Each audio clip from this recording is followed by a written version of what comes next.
नमस्ते साथियों, IAS warriors में स्वागत करते हैं और 17 बीपीएससी प्रीलिम्स टारगेट 2024 को लेकर हम लोग चल रहे हैं। इस क्रम में आपको हमने हिस्ट्री का और उसके बाद से बिहार स्पेशल का वीडियो लेके चल रहे हैं। अब कई लोगों को लगेगा सर कहाँ से आप रेंडमली, कई लोग परेशान है कि सर रेंडमली करवा रहे हैं। नहीं भाई, बिहार स्पेशल मैं एकदम सीरीज़ वाइज करा रहा हूँ, हिस्ट्री सीरीज़ वाइज करा रहा हूँ, सब कुछ सीरीज वाइज चल रहा है। और वो वीडियो फिर आएंगे, आज भी आएंगे दोनों के वीडियो, संभावना है कि रात तक वो आएंगे। ठीक है। और ये जो वीडियो है ना आपको बोनस के रूप में मिल रहा है, तो बोनस के रूप में जो टॉपिक मिल रहा है उसको पढ़ लीजिए। ठीक है।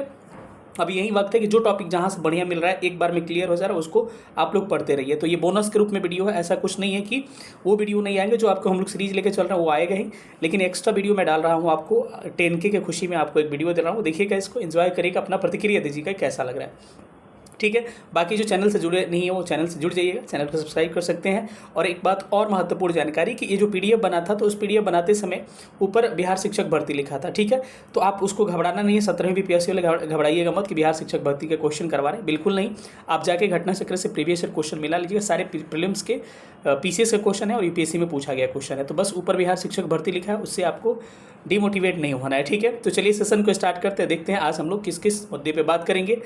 और अपनी प्रतिक्रिया जरूर दीजिएगा वीडियो में, क्योंकि स्पेशली मैं जो टीचर हूँ ज्योग्राफी और साइंस का ही हूँ। ठीक है। लेकिन अभी तक एक भी मैंने ज्योग्राफी साइंस का 17 बीपीएससी के लिए मैंने वीडियो नहीं बनाया। तो चलिए सेशन को स्टार्ट करते हैं, देखते हैं किन किन चीज़ों को पहला चैप्टर पे लेके चलते हैं। भारत का सामान्य परिचय, और ये लिखा हूँ इंडियन ज्योग्राफी का है, और यहाँ से हर साल 1-2 सवाल आपके प्रश्न में एग्जाम में पूछता ही है। ठीक है। और लिखा गया एक वीडियो ही काफ़ी है, तो बिल्कुल एक वीडियो काफ़ी है, बस एक बार देखिए, उसके बाद इतना कंफर्टेबल फील करेंगे कि अपने आप को सोच भी नहीं सकते। एक टॉपिक तैयार करिए, प्रतिक्रिया दीजिएगा, उसके बाद से आगे टॉपिक्स को मैं अपलोड करने की कोशिश करूंगा। चलिए सेशन को स्टार्ट करते हैं।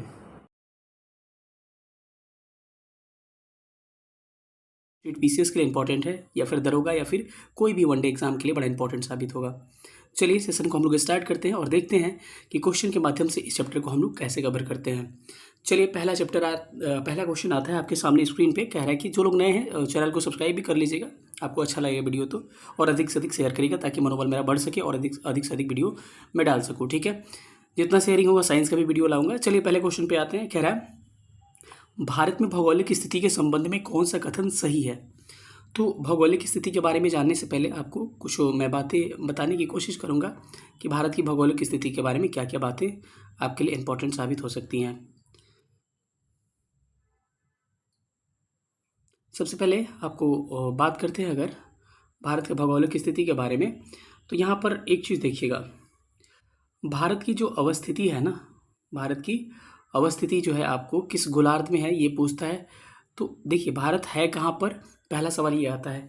ये आपका इक्वेटर है, 0 डिग्री देशांतर, जिसको भूमध्य रेखा कहते हैं, और इसको देशांतर कहा जाता है। ये इक्वेटर है और इसके समानांतर जो भी लाइन होगा हम क्या बोलेंगे, अक्षांश या फिर लैटिट्यूड बोलेंगे, आपको पता होगी सब बातें। भारत जो है ना कहीं यहाँ पर लाइज करता है, कहाँ पर, यहाँ पर। तो ये डायरेक्शन जो है कौन सा है, नॉर्थ ईस्ट डायरेक्शन है। कौन सा है, देखिए डायरेक्शन कौन सा हो जाएगा आपका, नॉर्थ ईस्ट डायरेक्शन दिख रहा है ना, उत्तर पूर्व डायरेक्शन। तो पूछेगा कि भारत की अवस्थिति कहाँ पर है, किस गोलार्ध में, तो कहिएगा उत्तरी गोलार्ध में, उत्तर पूर्व में है। यहाँ से एक सवाल बन सकते हैं। और अगर अक्षांशीय विस्तार देखा जाए तो भारत जो है, ये भूमध्य रेखा दिख रहा है ये लाइन, इसके किस तरफ अवस्थित है, उत्तर की तरफ। ऊपर जो होता है उत्तर होता है, देखिए उत्तर की तरफ अवस्थित है। भारत का अगर अक्षांशीय विस्तार देखा जाए तो डिटेल में इसका अक्षांशीय विस्तार एक बार हम दिखाने की कोशिश करते हैं, जो आपके एग्जाम के लिए बड़ा इंपॉर्टेंट साबित हो सकता है। भारत का जो अक्षांशीय विस्तार है उसको अगर देखते हैं तो भारत जो है यहाँ पर, ये रहा भारत, और इसका अक्षांशीय विस्तार को हम लोग देखते हैं थोड़ा सा। तो 8 डिग्री 4 नॉर्थ, 4 मिनट कहते हैं, उत्तर से लेकर कहाँ तक, 37 डिग्री 6 क्या है, उत्तर ही है, मतलब नॉर्थ ही है। तो कभी उत्तर उत्तर ही मारिएगा, कभी दक्षिण मत मारिए, क्योंकि भारत जो अवस्थित है मैंने बताया था उत्तरी गोलार्ध में है, तो इसीलिए सारा डायरेक्शन भारत का उत्तर होता है। अगर दक्षिणी गोलार्ध में रहता तो दक्षिण होता। समझ गए मेरी बातों को। अगर भारत की देशांतरी विस्तार कहें तो कहाँ से कहाँ तक है, 68 डिग्री 7 ईस्ट, पूर्व से लेकर 97 डिग्री 25 मिनट, ये भी क्या होगा, ईस्ट ही होगा, ये 25 लिखा हुआ है। ठीक है। तो ये बात आप ध्यान रखिए कि भारत का अक्षांशीय और देशांतरी विस्तार के बारे में बातें रही। ठीक है। पूर्व क्यों, क्योंकि भारत की अवस्थिति क्या है, उत्तरी गोलार्ध में है, तो अक्षांश में उत्तर होगा। यहाँ पे अगर देखिएगा, आपको थोड़ा सा क्लियर कर दूँ मैं, कि अगर यहाँ पे हम देखने की कोशिश करते हैं, यहाँ पे देखिएगा उत्तर क्यों, क्योंकि भारत जो यहाँ पर है तो गोलार्ध में अक्षांश ऐसे होता है ना, तो उत्तर में, और देशांतर ये वाला लाइन वाला है, तो ये क्या होगा, इसको बोलते हैं क्या, पूर्वी देशांतर, इसको बोलते हैं पश्चिमी देशांतर। भारत कहाँ पे है, पूर्वी देशांतर में, इसीलिए ये वाला 68 डिग्री जो 7 मिनट होगा वो भी क्या पूर्व में ही आएगा, और 97 डिग्री 25 वाला पूर्व में ही आएगा। आप मेरी बातों को समझ लिए होंगे, ठीक है। तो इसके हिसाब से विषुवत रेखा के किस तरफ है, विषुवत रेखा 0 डिग्री के उत्तर की तरफ है। तो सारे स्टेटमेंट को एक बार हम कंसिडर करने की कोशिश करते हैं। तो आइए कह रहे हैं यह विषुवत रेखा के उत्तर में है, बिल्कुल स्टेटमेंट क्या है, करेक्ट है। ये 8 डिग्री 4 उत्तर से लेकर 97 डिग्री 6 मिनट उत्तरी अक्षांश में है, बिल्कुल सही है, ये भी स्टेटमेंट। यह 68 डिग्री 7 मिनट पूर्व से लेकर 97 डिग्री 25 पूर्व देशांतर में है, यहाँ पे भी ईस्ट होगा, ध्यान रखिएगा। तो ये भी स्टेटमेंट सही है, यानी कि क्या होगा, कथन आपका उपयुक्त में से सारे सही होंगे, यानी ऑप्शन डी करेक्ट होने वाला है। चीज़ें क्लियर हो गई सारे को। चलिए अगले क्वेश्चन पे हम लोग मूव ऑन करते हैं। अगला क्वेश्चन देखते हैं कि अगला क्वेश्चन क्या है। अगला प्रश्न कह रहा है निम्नलिखित में से कौन सा देशांतर भारत की मानक माध्याह्न है, जिसको मैं मानक माध्याह्न जो होता है ना भारत का, जहाँ से समय किसी देश का निर्धारित किया जाता है। विश्व के समय की बात करें, इंग्लैंड के ग्रीनविच लंदन से समय निर्धारित होता है। कहाँ से, ग्रीनविच से, ग्रीनविच से। इसको जीएमटी कहते हैं, इसको जीएमटी के नाम से जानते हैं। और कहाँ से, 0 डिग्री देशांतर से निर्धारित होता है। तो कह रहे हैं कि भारत में जो समय निर्धारित होता है ना 82 डिग्री 30 से निर्धारित होता है, यानी 82.5 डिग्री पूर्वी देशांतर से, 82.5 डिग्री पूर्वी। और 82.5 को देखिए ऑप्शन में कैसे लिख रहा है, 82 30 लिख सकते हैं मिनट, यानी घंटा जो होता है ये डिग्री को घंटा कहते हैं, और मिनट जो होता है 60 मिनट का आधा, कभी भी 30 लीजिएगा, कभी 50 वाला मत लीजिएगा ऑप्शन, ध्यान रखिएगा। 23.5 डिग्री अगर देखना हो कर्क रेखा भी, तो कैसे 23.5 डिग्री 30 डिग्री ऐसे 30 वाला लीजिएगा ऑप्शन में। आप समझ गए हो मेरी बातों को। तो थोड़ा सा इसको अगर डिस्कस करने का डिटेल में कोशिश करते हैं तो देखिएगा इसको कैसे हम लोग डिटेल में डिस्कस करते हैं। जैसे कि मेरे कहने का मतलब ये था कि भारत जो है कहीं ना कहीं यहाँ पर है, जैसे कि भारत की अवस्थिति ये है ना, और ये वाली, तो भारत से एक रेखा गुजरती है जिसको क्या बोलते हैं, इसको देशांतर रेखा, लाइन जो होगा खाड़ा वो देशांतर रेखा कहलाता है। और समय कहाँ से निर्धारित होता है, ये 82.5 डिग्री पूर्व है, और ये 5 राज्यों से होकर गुजरता है। ऊपर से नीचे देखिएगा तो 5 स्टेट से होकर गुजरता है। तो उस 5 स्टेट का अगर नाम याद रखना चाहें तो एक बार रिकॉल कर लीजिएगा नाम भी। इसका नाम क्या क्या हो सकते हैं, इसका नाम एक क्या होगा, उत्तर प्रदेश। और ये एक्चुअल निर्धारित कहाँ से होता है, इलाहाबाद के नैनी से, प्रयागराज के नैनी या मिर्ज़ापुर ऑप्शन में हो सकता है। तो एक यूपी हो गया, तो यूपी को ध्यान रख सकते हैं। दूसरा एमपी हो गया, मध्य प्रदेश, इसको ध्यान रख सकते हैं। तीसरा क्या होगा, छत्तीसगढ़ हो गया, इसको ध्यान रख सकते हैं। चौथा क्या हो गया, उड़ीसा हो गया, उसको ध्यान रख सकते हैं। और 5वां आंध्र प्रदेश। तो पूछेगा कि देशांतर रेखा जो है जहाँ से समय निर्धारित किया जाता है भारत के कितने राज्यों से होकर गुजरती है, तो कहिएगा 5 स्टेट से। कौन सा, UP, MP, Chhattisgarh, Orissa and Andhra Pradesh. समय कहाँ से निर्धारित करते हैं, 82.5 डिग्री ईस्ट से निर्धारित करते हैं। और भारत का समय है ना जो 5.5 घंटा क्या है, 5.5 घंटा आगे है, कहाँ से, लंदन के ग्रीनविच के समय से, ग्रीनविच के समय से। तो ये पूछेगा भारतीय समय जो है ग्रीनविच के समय से कितना आगे है, तो आप उत्तर करिए क्या, 5.5 घंटा आगे है। इस बात को ध्यान रखिएगा, कई बार एग्जाम में पूछे गए हैं। तो ये क्या बोला है कि समय कहाँ से निर्धारित किया जाता है, 82.5 ईस्ट क्या हो जाएगा आपका, करेक्ट आंसर डी हो जाएगा। थोड़ा सा वीडियो लंबा होगा क्योंकि क्वेश्चन अच्छे खासे हैं और ज़्यादा है, और सारे क्वेश्चन चैप्टर को हम लोग कवर करने की कोशिश करें। चलिए अगला क्या रहा प्रश्न, भारत का प्रामाणिक समय उस स्थान का स्थानीय समय है जो स्थित है। तो मैंने अभी कहा कि भारत का जो समय है इलाहाबाद प्रयागराज के नैनी से हम लोग निर्धारित करते हैं कितना डिग्री से, 82.5 डिग्री देशांतर ईस्ट से। इस बात को आप ध्यान रख सकते हैं। चलिए अगले क्वेश्चन पर मूव ऑन करते हैं। अगला क्वेश्चन कह रहा है कि भारतीय समय ग्रीनविच लंदन के समय से, देखिए एक प्रश्न से सारे प्रश्न आपके बन रहे हैं। ग्रीनविच लंदन के समय से कितना घंटा आगे है, मैंने अभी बताया था ग्रीनविच लंदन के समय से कितना आगे है, 5.5 घंटा क्या है आगे है। तो क्या होगा आपका 5 घंटा 30 मिनट क्या होगा आगे होगा, ठीक है। तो ये प्रश्न का आंसर, क्योंकि भारत पूर्व में है ग्रीनविच के, तो इसलिए ऐसा होता है। चलिए अगले क्वेश्चन पर हम लोग आते हैं। अगला क्वेश्चन कह रहा है, ये भी बड़ा शानदार सा प्रश्न है और इसमें थोड़ा समझना पड़ेगा आपको, कि भारत में अंडमान और निकोबार तथा लक्षद्वीप सहित मुख्य भूमि की समुद्र तट की कुल लंबाई कितनी है। अगर बात करें भारत में टोटल भूमि मतलब कितना बाउंड्री विदेशी से मतलब अंतर्राष्ट्रीय सीमा रेखा शेयर करती है, तो लैंड कहते हैं इसको, लैंड फ्रंटियर बाउंड्री, इंग्लिश वाले ध्यान रखिएगा। भूमि की जो बाउंड्री है कितना है, 15,200 किलोमीटर है, इसको ध्यान रखिएगा। उसके अलावा अगर पूछे तट मुख्य भूमि की तट रेखा की लंबाई, यानी कि कोस्ट लाइन जो है मुख्य भूमि की, मतलब कि मेनलैंड की कोस्ट लाइन जो है कितनी है, तो मैं जो कहना चाह रहा हूँ इसको ध्यान से देखिएगा। भारत ये मुख्य भूमि यही है, द्वीप को छोड़ दिया जाए, द्वीप को छोड़ दिया जाए तो जो मुख्य भूमि है इसका टोटल लंबाई पूछ रहा है कि कितना तट है, मतलब समुद्र से कितना लगा है। तो इसको बात को ध्यान रखना है कि कितना 6100 कितना लगा है, इसको ध्यान रखिएगा 6100 किलोमीटर लगा है। लेकिन अगर पूछ द्वीप को जोड़ दिया जाए, द्वीप को जोड़ दिया जाए तो कितना हो जाता है 7516.6 किलोमीटर हो जाता है। तो इसीलिए पूछता है कि टोटल मिला के भूमि और तट का तो कितना हो जाता है 15200 और प्लस 7516.6, ये निकल के कितना आता है 22,716.6 किलोमीटर। ठीक है, इन सब बातों को आपको थोड़ा सा ध्यान रखना है। ठीक है, अब चलते हैं, यानी कि इस प्रश्न का जवाब क्या होगा, प्रश्न थोड़ा सा ध्यान से पढ़ लीजिए। कह रहे हैं कि लक्षद्वीप सहित भारत का अंडमान निकोबार मुख्य भूमि का, आपको अंडमान निकोबार मतलब कि ये द्वीप को जोड़ के कितना हो जाएगा 7516.6 किलोमीटर। ऑप्शन डी इसका क्या होगा, करेक्ट हो जाएगा। चलिए अगले क्वेश्चन पे मूव करते हैं। अगला क्वेश्चन क्या कह रहा है, कह रहा है कि भारत की जो लंबाई है उत्तर से दक्षिण छोर वो कितना है। तो देखिए भारत ये है, इसको याद रखिएगा, टीआरई वाले में बड़ा पूछा है सवाल। तो क्या पूछ रहा है आपको, उत्तर से दक्षिण इसकी लंबाई पूछ रहा है। उत्तर से दक्षिण एक लंबाई होगा, एक पूरब से पश्चिम लंबाई होगा। तो भारत उत्तर से दक्षिण ज़्यादा लंबा है, कितना 3214 किलोमीटर। तो कैसे याद रखें, उत्तर 3 जैसा 32 लग रहा है ना, उत्तर भी ऐसे लिखते हैं। और अगर इसकी बात करें तो कितना हो जाएगा 2933 किलोमीटर क्या हो जाएगा, ईस्ट वेस्ट 33 लिखे हैं, 2933 किलोमीटर, ऐसे याद रखिएगा। और इसी क्रम में कभी कोई लंबाई चौड़ाई भी पूछ देता है, तो चौड़ाई ध्यान रखिएगा, लंबाई कितना हो जाएगा 3214, चौड़ाई कितना होगा 2933, इन सब बातों को आपको ध्यान रखना है। तो इस हिसाब से आपको इस प्रश्न का करेक्ट आंसर क्या हो जाएगा, करेक्ट आंसर हो जाएगा 3214, क्योंकि उत्तर से दक्षिण पूछा है, तो ऑप्शन बी इसका करेक्ट हो जाएगा। चलिए अगला क्वेश्चन क्या कर रहा है, अगले क्वेश्चन को हम लोग देखने की कोशिश करते हैं। ये बोल रहा है कि भारत का क्षेत्रफल विश्व के भौगोलिक क्षेत्रफल का कितना प्रतिशत है।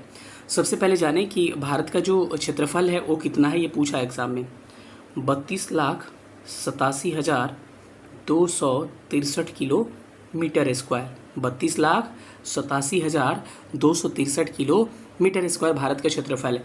इसको मिलियन में देता था 3.28 मिलियन किलोमीटर, ये भी पूछा है आपके सारे एग्जाम्स में ऐसे करके, पीसीएस में भी पूछा है, शिक्षक भर्ती में भी पूछा है, तो इन सब बातों को ध्यान रखिएगा। मैंने कहा कि विश्व का जो क्षेत्रफल है, मतलब दुनिया में अगर 100 भूमि है तो कितना प्रतिशत भारत के पास है, आपसे यही पूछा है।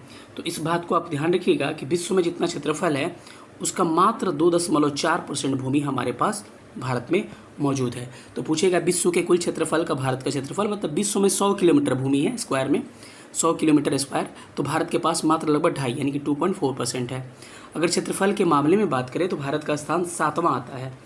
तो इन 6 देशों का नाम याद रखिएगा। पहले स्थान पे क्या, रसिया आएगा, दूसरे स्थान पे क्या आएगा, कनाडा आएगा, तीसरे स्थान पे क्या आता है, तीसरे स्थान पे यूएसए आता है, चौथे स्थान पे क्या आएगा, चीन आएगा, 5वें पे कौन आ जाता है, ब्राज़ील आ जाता है, 6वें पे कौन आ जाता है, 6ठे पे ऑस्ट्रेलिया आ जाता है, और 7वें पे अपना देश भारत आ जाता है।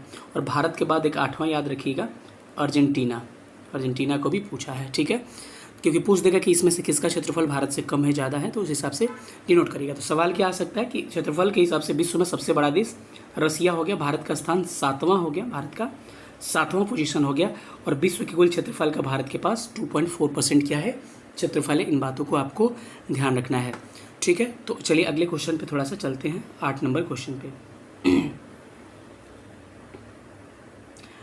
चलिए एक बात और कर ले, क्षेत्रफल के अगर जब बात कर रहे हैं तो थोड़ा सा एक बार और हम एक और बात डिस्कस करना चाहेंगे। हो सकता है कि जनसंख्या वाला आए कि नहीं प्रश्न। तो चलिए भारत की अगर जनसंख्या की बात करें तो 2011 के जनगणना के अनुसार पूछे तो भारत की जनसंख्या जो है कितनी है 121 करोड़ है, 121 करोड़ है, और विश्व की जनसंख्या का 17.5% है। सुनिए ना, इसीलिए तो होता है ना भारत का जनसंख्या घनत्व ज़्यादा हुआ। 100 किलोमीटर में से 2.5 किलोमीटर लगभग भूमि है और लोग कितना रह रहे हैं 17.5, तो क्या होगा, डेंसिटी ज़्यादा नहीं होगा, घनत्व ज़्यादा नहीं होगा। जो जनसंख्या के मामले में 2011 के जनगणना के अनुसार पहले स्थान चीन का है, दूसरे स्थान पे भारत है। लेकिन यूनाइटेड नेशन फंड की रिपोर्ट के अनुसार कहा जाए, प्रोस्पेक्ट फंड इसका रिपोर्ट जो आता है यूनाइटेड नेशन का, उसके हिसाब से भारत जो है पहले स्थान पर आ चुका है 144 करोड़ जनसंख्या के हिसाब से, और 142.5 करोड़ के साथ चीन दूसरे स्थान पे। तो जब करंट में पूछे तो ये कहिएगा, 2011 लगा के पूछे तो आप ये कहिएगा, ठीक है। तो इन सब बातों को ध्यान रखना है। चलिए अगले क्वेश्चन पे चलते हैं। अब कह रहा है कि भारत समुद्र में भारत की प्रादेशिक सीमा का विस्तार कितना है। प्रादेशिक समुद्री सीमा क्या होता है कि जैसे कोई भी देश होता है ना, ऐसे ऐसे चलिए जिगजैग लाइन बना दिया, तो उस देश का कहीं अगर मेजरमेंट करना है कि ये देश कहाँ से है, तो कहीं यहाँ से है, टेढ़ा है, यहाँ से है, यहाँ से है, कोई जगह यहाँ पर है, जहाज कहे कितना दूर है, कहाँ से मापिएगा, यहाँ से, यहाँ से, यहाँ से, समझ में नहीं आता है। तो इसी के लिए क्या किया जाता है, एक प्रादेशिक समुद्री सीमा हर देशों का खींचा जाता है। क्या? प्रादेशिक समुद्री सीमा, जो एक सीधी लाइन होती है। कैसी लाइन? एक सीधी काल्पनिक लाइन होती है, और वहीं से कोई डिस्टेंस को मेजर किया जाता है। तो इन सब बातों को ध्यान रखिए, कई बात यहाँ से निकल के सामने आएंगे। तो जो इसको बेस लाइन कहते हैं, इसको बेस लाइन या आधार रेखा हिंदी में कहते हैं, लाल वाले को इसको क्या कहते हैं, बेस लाइन या आधार रेखा कहते हैं। और यहाँ से लेकर 12 नॉटिकल मील, कितना? 12 नॉटिकल मील तक की दूरी को क्या कहते हैं हम लोग? प्रादेशिक समुद्री सीमा। क्या कहते हैं? प्रादेशिक समुद्री सीमा, प्रादेशिक समुद्री सीमा, और इसको इंग्लिश में कहते हैं टेरिटोरियल सी जोन, ठीक है। और इसके अलावा कुछ और बात कर ले, क्योंकि इससे थोड़े काम केवल चलेगा। इसको यहाँ से 24 किलोमीटर 24 नॉटिकल मील का डिस्टेंस को क्या कहते हैं हम लोग? इसको कहा जाता है कंटीजियस, यानी कि संलग्न क्षेत्र, संलग्न क्षेत्र कहा जाता है। ये पूछता है ज़्यादा 12 नॉटिकल वाला। और इसके बाद अगर बात करें, यहाँ से लेकर 200 नॉटिकल मील की दूरी को हम क्या कहते हैं? नॉटिकल मील को हम अनन्य आर्थिक क्षेत्र, क्या कहते हैं? अनन्य आर्थिक क्षेत्र, इंग्लिश में EEZ कहा जाता है, एक्सक्लूसिव इकोनॉमिक जोन कहा जाता है, ठीक है। तो इन सब बातों को ध्यान रखिएगा, आपके लिए ये इंपॉर्टेंट है ज़्यादा कि आधार रेखा से 12 नॉटिकल मील क्या होता है? 12 नॉटिकल मील प्रादेशिक समुद्री सीमा, 24 नॉटिकल मील संलग्न क्षेत्र कंटीजियस जोन, उसके बाद से 200 नॉटिकल मील एक्सक्लूसिव इकोनॉमिक जोन, अनन्य आर्थिक क्षेत्र। सवाल क्या पूछा है? समुद्र में प्रादेशिक समुद्री सीमा कितनी है? 12 समुद्री मील। कोई भी नॉटिकल मील समुद्र की दूरी के समाप्त है नॉटिकल मील में, और एक नॉटिकल मील बराबर कितना होता है आपका? 1.852 किलोमीटर के बराबर होता है। इसको थोड़ा सा ध्यान रखिएगा। चलिए अगले क्वेश्चन पे थोड़ा सा चलते हैं और प्रश्न संख्या 9 पे आते हैं। प्रश्न संख्या 9 क्या कह रहा है, सुनिएगा। भारत के कितने राज्य समुद्र किनारे हैं? बड़ा अच्छा प्रश्न है, यहाँ से भी सवाल बनते हैं। ये क्या है? समुद्र है, भारत का तट रेखा। तो भारत के टोटल कितने राज्य आपको याद रखना है? भारत के टोटल 9 राज्य समुद्र के किनारे हैं। ये पश्चिम में 5, गुजरात के बाद से क्या हो जाएगा? महाराष्ट्र के बाद से गोवा 3, गोवा के बाद से क्या? कर्नाटका 4, कर्नाटका के बाद से केरल 5। तो इधर कितना हो गया? 5।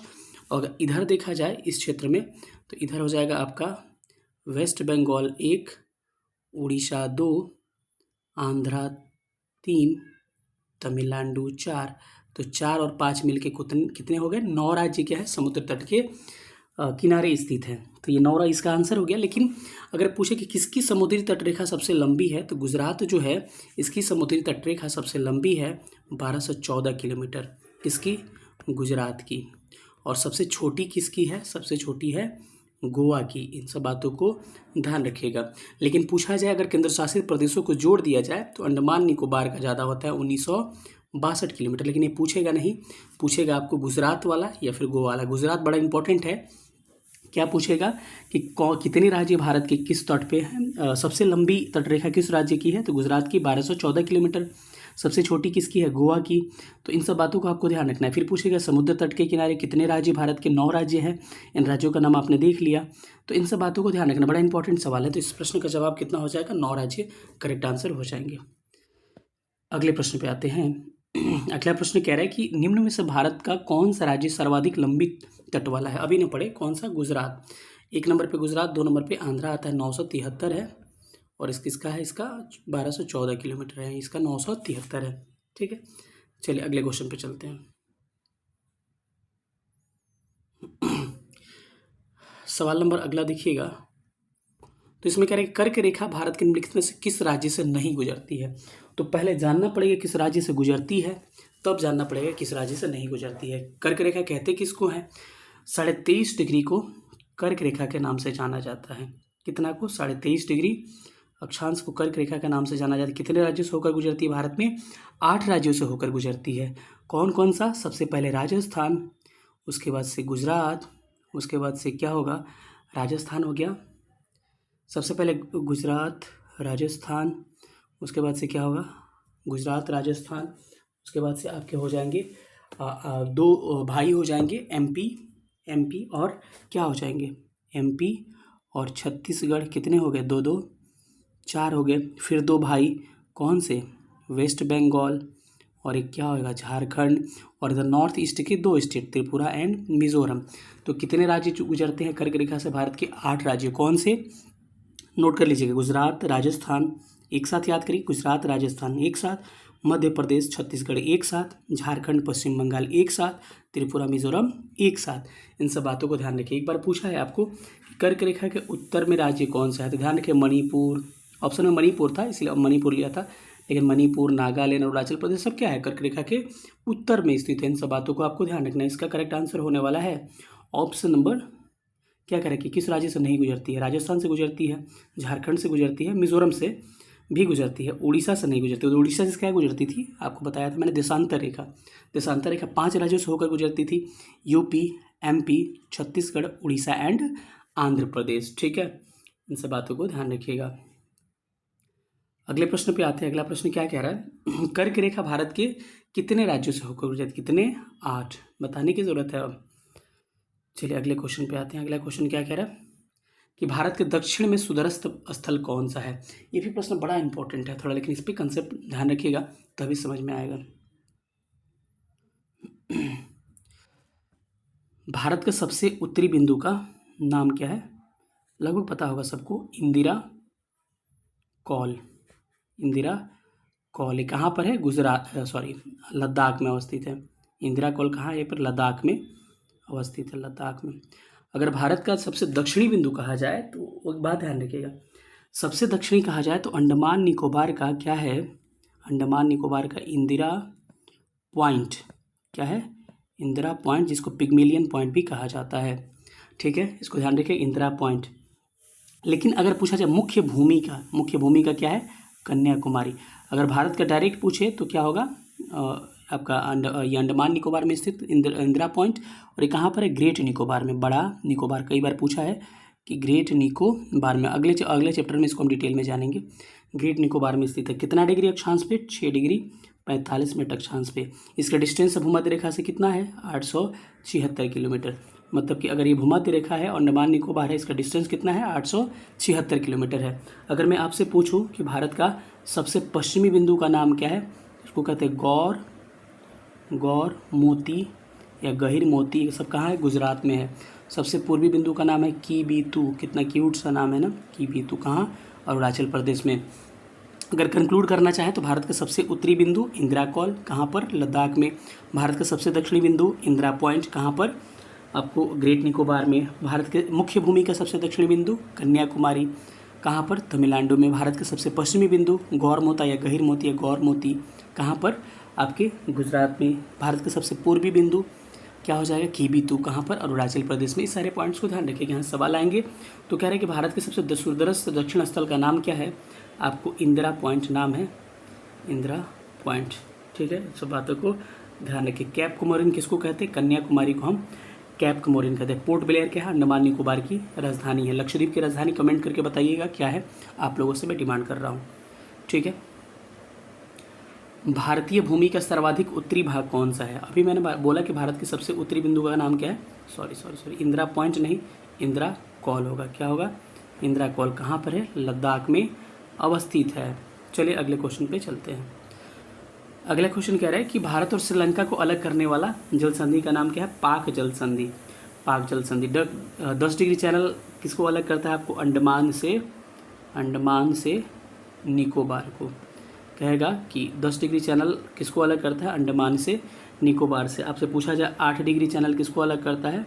8 डिग्री चैनल किसको अलग करता है? तो यहाँ पे नोट कर लीजिएगा, 8 डिग्री मालदीव से मिनिकॉय को। मालदीव से किसको? मिनिकॉय को। अगर पूछा जाए 9 डिग्री किसको अलग करता है तो कहेगा मिनिकॉय से कवरत्ती जो लक्षद्वीप की राजधानी है, जो आपसे मैं पूछा था। तो क्या देखा, 8 डिग्री अलग करेगा मालदीव से मिनिकॉय को, 9 डिग्री अलग करेगा मिनिकॉय से कवरत्ती को, और 10 डिग्री अलग करेगा अंडमान से निकोबार को। इन सब बातों को ध्यान रखिएगा। अगले क्वेश्चन पे चलते हैं। कितने भारतीय राज्य बांग्लादेश के साथ सीमा साझा करते हैं? तो आपको ध्यान रखना है कि बांग्लादेश से भारत की सबसे लंबी सीमा लगती है, कितना पूछा है पीसीएस में भी, 4096.6 किलोमीटर भारत के साथ सबसे लंबी सीमा लगती है बांग्लादेश की। कितने राज्यों के साथ? 5 स्टेट्स के साथ लगती है। उस 5 स्टेट्स का नाम याद रखना चाहें तो वेस्ट बंगाल, मेघालय, मिजोरम, त्रिपुरा, असम।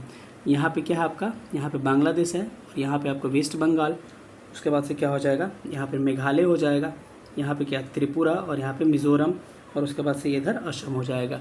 यहाँ पे दिखाना पॉसिबल नहीं हो पा रहा है मैप पे, आपको पता है मैं कितना डिटेल में करवाता हूँ, लेकिन क्या कर सकते हैं। चलिए सारे स्टेट को दिखा जाए। अगर पूछे दूसरे नंबर पे कौन आता है, चीन से भारत की रेखा 2 नंबर पे लगती है, 3488 किलोमीटर बाउंड्री, और ये है आपका चीन। यहाँ पर कितने राज्य हो जाएंगे, 5 स्टेट्स, 1 केंद्र शासित प्रदेश हो जाएगा, और 4 क्या हो जाएंगे राज्य। केंद्र शासित प्रदेश लद्दाख हो गया, उसके राज्य में हिमाचल प्रदेश हो गया, उत्तराखंड 3 हो गया, उसके बाद से सिक्किम 4 हो गया, और अरुणाचल प्रदेश 5 हो गया। इन सबको ध्यान रखिएगा, ठीक है। तो पूछा जाए चीन से कितनी बाउंड्री, 3488, कितने राज्यों से, 5 राज्यों से। 5 राज्य मतलब कि केंद्र शासित प्रदेश को मिला के 4 + 1, 4 राज्य और 1 केंद्र शासित प्रदेश। कौन सा? केंद्र शासित प्रदेश लद्दाख, राज्य हिमाचल प्रदेश, उत्तराखंड, सिक्किम और अरुणाचल प्रदेश, ठीक है। इसको हमने देख लिया। अगर बात करें आगे बाउंड्री का, थोड़ा सा लंबा वीडियो होगा लेकिन बहुत ही इन्फॉर्मेटिव होगा, मज़ा आ जाएगा, ठीक है, चलेगा। अगर 3 नंबर पे बाउंड्री की बात करें, भारत के कितने राज्यों से बाउंड्री लगती है आपको, अगले तीसरा नंबर पे पाकिस्तान आता है, अपना जानी दुश्मन पाकिस्तान। कितनी बाउंड्री लगती है, 3323 किलोमीटर, ठीक है। कितने स्टेट्स लगते हैं इससे कहा जाए तो यहाँ 2 केंद्र शासित प्रदेश लद्दाख और जम्मू कश्मीर। उसके बाद से यहाँ पर राज्यों में बात करें, गुजरात, राजस्थान और पंजाब। कितने हो गए आपके, 3, 2, 5, यानी गुजरात, राजस्थान, पंजाब 3 स्टेट्स, और +2 यूनियन टेरिटरीज हो जाएंगे आपके, एक जम्मू कश्मीर एंड लद्दाख। तो 3 + 2 कितने हो गए टोटल, 5 राज्य और केंद्र शासित प्रदेश। भारत और पाकिस्तान को डिवाइड करने वाली लाइन को क्या कहते हैं, रेड क्लिफ लाइन। कौन सी लाइन, रेड क्लिफ लाइन। कब निर्धारित की गई, 15 अगस्त 1947 को, आज़ादी के समय। ये पूछा जा सकता है आपसे, ठीक है। तो इन सब मुद्दों को रखना है ध्यान। चलिए, तो इसका क्या आंसर हो जाएगा आपका, 5 तो हो ही गया आंसर इसका, लेकिन कुछ और मुद्दों को हम लोग देखेंगे। मुद्दा क्या क्या हो सकता है। अभी तीसरे स्थान पे आए हैं, और भी स्टेट का, सारे स्टेट्स का, क्योंकि इंटरनेशनल बाउंड्री बड़ा इंपॉर्टेंट है हर एग्जाम के लिए, एक सवाल यहाँ से आता ही है। अगर अगला बात करें तो नेपाल के साथ आपको बाउंड्री भारत की लगती है। नेपाल के साथ भारत की तीसरे नंबर पे बाउंड्री लगती है। चौथे नंबर पे कितना, 1751। ये नहीं भी याद रहे तो चलेगा, कितना किलोमीटर। कितने राज्य केंद्र शासित, कितने राज्य, 5 राज्यों के साथ भारत की बाउंड्री लगती है नेपाल की। वो 5 राज्य कौन सा है, ये है भारत, और ये बीच में क्या है, नेपाल, और फिर भारत, ठीक है। कितने हो जाएंगे आपको, सबसे पहले क्या हो जाएगा आपको, उत्तर प्रदेश हो जाएगा।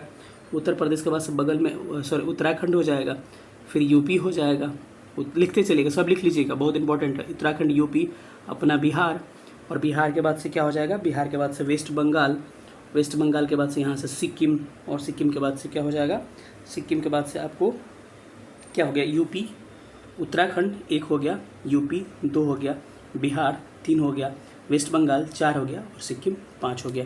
तो 5 राज्यों के साथ भारत की बाउंड्री लगती है नेपाल के साथ। और भारत और नेपाल की जो बाउंड्री डिवाइड करती है, उस नदी का नाम है उत्तराखंड के पास काली नदी। हाल ही में विवाद चल रहा है लिपू लेक, लिम्पियाधोरा, और इनको लेके काला पानी को, भारत और नेपाल के बीच में ही काली नदी को लेके।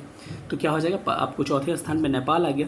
और अगले बाउंड्री की बात करते हैं तो 5वें स्थान पे बाउंड्री भारत की लगती है किस देश के साथ, तो म्यांमार के साथ। किसके साथ, म्यांमार के साथ, म्यांमार के साथ। पूछेगा म्यांमार के साथ भारत की बाउंड्री टोटल कितनी लगती है, तो 1643 किलोमीटर। म्यांमार कहाँ है, आपको आइडिया होगा, इधर नॉर्थ ईस्ट साइड में है।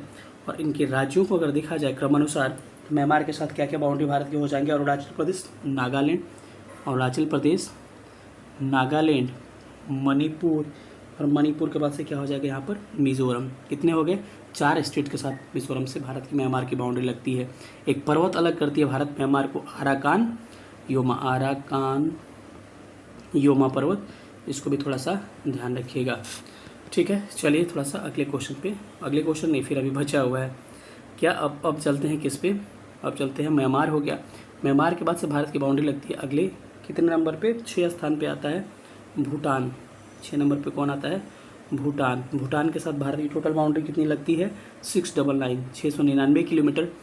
भूटान कहाँ है, भूटान कहीं कहीं यहाँ, ये सिक्किम और बगल में यहाँ क्या है, बगल में यहाँ पर आपका भूटान है। तो पूछा जाए भूटान के साथ भारत के कितने राज्यों केंद्र शासित प्रदेश राज्यों की बाउंड्री लगती है, तो कही है 4। कितने, 4। कौन कौन से हो जाएंगे, पश्चिम बंगाल, सिक्किम, अरुणाचल प्रदेश, असम। यहाँ हो जाएगा पश्चिम बंगाल, यहाँ हो जाएगा पश्चिम वेस्ट बंगाल, यहाँ पे हो जाएगा सिक्किम, यहाँ हो जाएगा अरुणाचल प्रदेश और यहाँ क्या हो जाएगा, असम। तो इन स्टेट का नाम आपको ध्यान थोड़ा सा रखना है, ठीक है। तो भूटान के पास पूछेगा तो आप सब जवाब दे सकते हैं। और एक अंतिम स्थान पे आता है क्या, अंतिम स्थान पे आता है आपका लद्दाख वाला रीजन, यानी कि भारत अफगानिस्तान की बाउंड्री बस एक केंद्र शासित प्रदेशों के साथ लगती है, नाम क्या है, लद्दाख। यहाँ अफगानिस्तान और भारत के बीच में जो बाउंड्री बनती है इसको डुरंडू लाइन कहते हैं। डुरंडू लाइन 1896 में निर्धारित किया गया था। एक्चुअल जो है ये पाक और किसके बीच में है, अफगानिस्तान के बीच में है, लेकिन पूछा जाए भारत और किस देश के बीच में, थोड़ा सा भारत से भी लगता है। भारत का POK वाला जो क्षेत्र है, पाक ऑक्युपाइड कश्मीर, इसके साथ सबसे छोटी बाउंड्री किसके साथ लगती है भारत की, अफगानिस्तान के साथ लगती है। मात्र कितना, 106 किलोमीटर, ठीक है। अच्छा, अगर मैं आपसे एक सवाल करूं कि चीन और भारत के बीच में जो लाइन डिवाइड की जाती है वो कौन सी लाइन है, आपको चीन, नॉर्थ ईस्ट चीन में यहाँ पे जो लाइन है इसको क्या कहते हैं हम लोग, इस लाइन को कहते हैं मैकमोहन रेखा। मैकमोहन रेखा कब निर्धारित की गई, 1914 में। तो पूछेगा भारत का ईस्ट वाला बाउंड्री, वेस्ट वाला क्या हो जाता है, वेस्ट वाला तो आपको LAC हो जाता है, इधर वाला लद्दाख वाला सेक्शन में तो LAC हो जाएगा। ये क्या होता है, ईस्ट वाली जो बाउंड्री है ये क्या कहलाती है, मैकमोहन लाइन कहलाती है। तो बड़ा अच्छा प्रश्न हम लोगों ने देखा। अब हो गया क्या क्या सवाल, इसका आंसर क्या हो गया, इसका आंसर हो गया 5 करेक्ट आंसर हो जाएगा। चलिए अगले क्वेश्चन पे चलते हैं। फिर अब जल्दी थोड़ा सा बढ़ते हैं। रेड क्लिफ लाइन भारत और किस देश के बीच में भाई, भारत और पाकिस्तान। कब निर्धारित की गई, 1947 में। भारत और चीन के बीच में कौन है, मैकमोहन। कब निर्धारित किया गया, निर्धारित किया गया 1914 में। इन सब बातों को आपको थोड़ा सा ध्यान रखना है। चलिए अगले क्वेश्चन पे चलते हैं। भारत नेपाल के बीच में काली नदी सीमा बनाती है। भारत का क्षेत्रफल कितना है, 32,87,263 किलोमीटर स्क्वायर। 32,87,263 kilometre square. इसको 3.28 मिलियन किलोमीटर कह सकते हैं। बिहार का क्षेत्रफल पूछा जाए तो 94,163 किलोमीटर स्क्वायर क्या है, बिहार का क्षेत्रफल है। 10,40,99,452 ये क्या है, बिहार की जनसंख्या है। तो इन सब बातों को ध्यान रखिएगा, ठीक है। चलिए अगले क्वेश्चन पे चलते हैं। क्षेत्रफल के स्थान पे भारत का स्थान क्या है, 7वां है, इसको भी ध्यान रखिएगा, हम बता चुके हैं। निम्नलिखित में से कौन सा भारतीय राज्य कर्क रेखा के उत्तर में है, तो मैंने बोला था ये कर्क रेखा और इसके उत्तर में राज्य जो है आपको मैंने बताया था मिजोरम से तो गुजरती है, यहाँ पर झारखंड से भी गुजरती है, यहाँ पर त्रिपुरा से भी यहाँ पर गुजरती है। तो कौन उत्तर में है, मणिपुर। इसका करेक्ट आंसर क्या हो जाएगा, मणिपुर इज करेक्ट आंसर। अगला क्वेश्चन करिए। भारत की भौगोलिक स्थिति के संबंध में एक प्रश्न ऑलरेडी कर चुके हैं, रिपीटेड प्रश्न है। किस भारतीय राज्य की सीमा सर्वाधिक राज्यों की सीमा को स्पर्श करती है, तो आपको यूपी जो राज्य है, यूपी की सबसे अधिक कितना, 8 राज्य और 1 केंद्र शासित प्रदेश दिल्ली के साथ सीमा टोटल 9 के साथ साझा करता है। तो यूपी क्या हो जाएगा, आपका करेक्ट आंसर हो जाएगा। अगला क्वेश्चन, निम्नलिखित में किस भारतीय राज्य की सीमा, बड़ा इंपॉर्टेंट सवाल है ये। उत्तर में क्या, उत्तर में, दक्षिण में और पश्चिम में बांग्लादेश के साथ लगती है। यहाँ त्रिपुरा राज्य है जिसके उत्तर में भी क्या है, बांग्लादेश है, इसके पश्चिम में भी क्या है, बांग्लादेश है, और इसके दक्षिण में भी क्या है, बांग्लादेश है। बस इधर नहीं लगती है सीमा। तो तीनों तरफ से बांग्लादेश से घिरा हुआ राज्य का नाम क्या है, त्रिपुरा इज करेक्ट आंसर। तो क्या होगा, त्रिपुरा, इसका सही जवाब ऑप्शन ए हो जाएगा, ठीक है। क्षेत्रफल के क्रम में भारत के राज्यों का, 3 बड़े राज्यों का सबसे बड़ा क्षेत्रफल में राजस्थान आता है। राजस्थान के बाद से कौन से आता है, MP आता है, MP के बाद से महाराष्ट्र। तो सबसे बड़ा क्षेत्रफल के मामले में क्या है, राजस्थान है। अगर वही जनसंख्या की बात करें तो यूपी जो है जनसंख्या के मामले में पहले स्थान पर आता है। चलिए, कौन सा राज्य उत्तर पूर्वी राज्य की 7 बहनों में शामिल नहीं है, इसको क्या बोलते हैं, 7 सिस्टर। ये आसान सा प्रश्न हो जा रहा है क्योंकि वैसा नाम ही दे दिया है, लेकिन 7 सिस्टर में बस सिक्किम शामिल नहीं होता इधर वाला, बाकी सारे नॉर्थ ईस्ट के। कैसे, अरुणाचल प्रदेश 7 बहनें हैं, अरुणाचल प्रदेश, नागालैंड, मणिपुर 3, मिज़ोरम 4, त्रिपुरा 5, मेघालय 6, असम 7। ध्यान रखिएगा सिक्किम शामिल नहीं होगा, इसमें सिक्किम शामिल नहीं होता। वेस्ट बंगाल तो कभी था ही नहीं, तो आसान हो गया, तो वेस्ट बंगाल तो आंसर हो गया। लेकिन सिक्किम जब भी प्रश्न में आए तो सिक्किम ध्यान रखिएगा, सिक्किम को छोड़ के सारा नॉर्थ ईस्ट के राज्य किस में आते हैं, 7 सिस्टर्स में आते हैं। चलिए अगले क्वेश्चन पे ध्यान देते हैं। ये न्यूमेरिकल है, बड़ा अच्छा प्रश्न है। इसके पहले एक क्वेश्चन आपको मैं करवा रहा हूँ, करिएगा, लिख लीजिएगा उसको। यहाँ पे मैं कुछ बताऊँगा आपको। मैं कहूँ क्वेश्चन क्या है, क्वेश्चन सुनिएगा।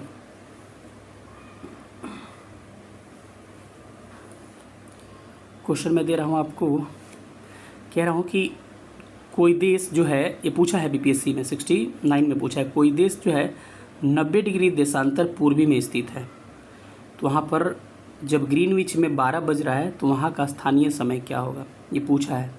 इसको सॉल्व करिए तो बड़ा अच्छा प्रश्न है। मैंने कहा कि ग्रीनविच में दोपहर के 12 बज रहे हैं, 12 PM बज रहे हैं, और कोई देश है भूटान, भूटान पे पूछा था। भूटान जो ग्रीनविच से कितना 90 डिग्री पूर्व में स्थित है, तो वहाँ का स्थानीय समय क्या होगा। ध्यान रखिएगा, कोई भी देश अगर ग्रीनविच से पूर्व में होता है तो वहाँ क्या होता है, उसका समय आगे होता है, और पश्चिम में होता है तो क्या होता है, पीछे होता है। और एक बात ध्यान रखना है आपको कि 1 डिग्री देशांतर बराबर कितना होता है, 4 मिनट होता है। 1 डिग्री देशांतर बराबर 4 मिनट होता है। तो बताइए कितना डिग्री आगे है, 90 डिग्री है। 0 डिग्री से कितना पूरब है, 90 डिग्री। तो 90 डिग्री देशांतर में कितना हो जाएगा, 90 गुणे 4। अगर नहीं आएगा तो 2 बार देखिएगा वीडियो को, आपको ये क्वेश्चन समझ में आ जाएगा। 9 को 36 हो गया, इसको मिनट हुआ, घंटे में बदलिएगा, 60 से भाग करिएगा, कितना घंटा आगे होगा, 6 घंटा आगे होगा। यानी ग्रीनविच में कितने बज रहे हैं, 12 बज रहे हैं, तो 6 घंटा जोड़ दीजिएगा तो शाम के 6 बजेंगे। कहाँ पर आपको भूटान में। समझ में आ गया। मैंने क्या कहा, नॉर्थ ईस्ट 90 डिग्री ईस्ट में है एक देश भूटान, तो ग्रीनविच में दोपहर के 12 बज रहे हैं, तो वहाँ का स्थानीय समय क्या होगा। फिर से मैंने कहा 1 डिग्री देशांतर बराबर 4 मिनट होते हैं, तो 90 डिग्री देशांतर बराबर क्या हो गया, 90 गुणे 4। एक चॉकलेट का दाम 4 रुपये, तो 90 का कितना होगा, 36 से गुणा करिएगा 4 से, 360 मिनट में आएगा। काटिएगा तो 360 मिनट बराबर कितना हो जाएगा, 6 घंटा। यानी 6 घंटा पूर्व में है तो 6 घंटा आगे होगा, तो 6 PM हो जाएगा शाम का। अब इस प्रश्न पे आते हैं, मैं ये बताना चाह रहा था, इसीलिए इसको पहले क्लियर किया। ये प्रश्न पूछा है 69 में, और लगातार आ रहे हैं क्वेश्चन ये सारे एग्जाम्स में, इसीलिए मैंने क्या किया, इसको थोड़ा सा कंसीडर करने की कोशिश किया। अब थोड़ा सा क्या करते हैं, आपको अगले क्वेश्चन पे चलते हैं जो आपके सामने प्रश्न है।